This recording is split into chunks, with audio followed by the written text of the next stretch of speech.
विफाक के बाद अब पंजाब का भी बजट पेश कर दिया गया है। 5,903 अरब रुपए का ये बजट है बराए 2026-27 और तरक्याती बजट जो है वो 1450 से कम करके 752 अरब रुपए कर दिया गया है। 3,560 मंसूबे इसमें शामिल हैं।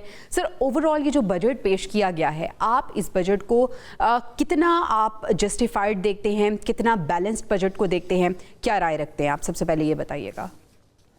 जी बहुत शुक्रिया। देखिए, पंजाब इस वक्त अगर दुनिया की आबादी के लिहाज से देखा जाए तो दुनिया का 12वां बड़ा मुल्क बन जाता है, क्योंकि इसकी आबादी 120 मिलियन से भी ज़्यादा है। मगर जो रिसोर्सेस इसके पास अवेलेबल हैं उससे कोई ख़ास फ़ायदा नहीं उठाया गया, और सारे का सारा जो इन्हसार था वो जो वफाक की तरफ से टैक्सों की मद में इनका हिस्सा मिलता है, यानी 57.5% मिलता है, मगर उसमें से फिर पंजाब का बहुत लाइन्स शेयर होता है। मगर अपने तौर पर जो टैक्सेस और नॉन टैक्सेस की कलेक्शन है वो तो बहुत ही कम है। तो इससे ये अंदाज़ा होता है कि सूबे के अंदर कोई इकोनॉमिक एक्टिविटी, इंडस्ट्रियलाइजेशन और ऐसी कोई आमदनी के ज़राए नहीं है जिसके ऊपर ये अपना टैक्स लगा। मिसाल के तौर पर आप देखिए कि एग्रीकल्चर इनकम टैक्स जिसका वादा किया गया था कि लिया जाएगा, जी। वो बराए नाम इकट्ठा किया गया है।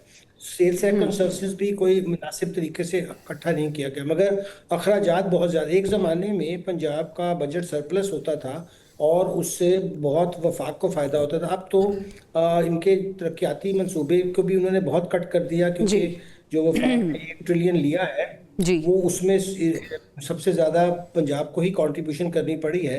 तो ओवरऑल मैं ये कहूँगा कि इस बजट के अंदर कोई ऐसी नहीं उन्होंने जिद्दत नहीं की, बल्कि बस रूटीन से बुक बैलेंस करने ही की कोशिश की गई है। अच्छा डॉक्टर साहब, ये बताइएगा, जो तरक्याती बजट को कम किया है, 1450 से कम करके 752 अरब रुपए किया गया है, इससे क्या अपेरेंटली फ़र्क पड़ेगा? और इससे पहले जब 1450 था ये तरक्याती बजट, तो पंजाब के हवाले से अगर हम बात करें तो कितना इस बजट का, इन मंसूबों का फ़ायदा आवाम ने उठाया है?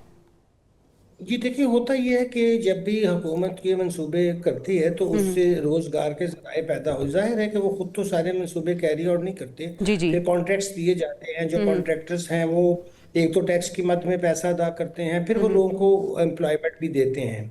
और जितना ये ज़्यादा तरक्याती अखराजात होते हैं उतना इंफ्रास्ट्रक्चर बेहतर होता है, उतने ही रोज़गार के जो है वो वसाइल पैदा होते हैं। अब मसला ये है कि IMF ने मजबूर किया है कि सूबे जो हैं वो अपने वफाकी जो बजट के लिहाज से, जैसे उन्होंने ऑस्टेरिटी की है, जी। ये भी करें। उन्होंने भी 1 ट्रिलियन पे रखा है, जबकि जो पहले 3-4 ट्रिलियन होता था। उसी रेशो से उन सूबों को भी कहा है कि आप भी ये अपने तरक्याती अखराजात जो हैं इनको कम करें। तो ये एक लिहाज से शायद पाकिस्तान के लिए कोई ज़्यादा फ़ायदा मंद ना हो, क्योंकि ये जो IMF की प्रिस्क्रिप्शंस है इससे उल्टा नुकसान होता है। क्योंकि देखिए, हम बहुत बड़ी पॉपुलेशन वाला मुल्क है, बिल्कुल और सही। यहाँ अगर कहीं अपने तरक्याती अखराजात रोक देंगे तो नए ज़राए कैसे? प्राइवेट सेक्टर भी तो इन्हीं की स्पेंडिंग के ऊपर चलता है, और अगर ये अपनी स्पेंडिंग तक कट कर देंगे तो इसका नुकसान ये होगा कि आने वाले दिनों में हम अपने लोगों के लिए कोई ज़्यादा जो आमदन के ज़राए पैदा नहीं कर सकेंगे, क्योंकि जब इंफ्रास्ट्रक्चर बनता है तो उससे फिर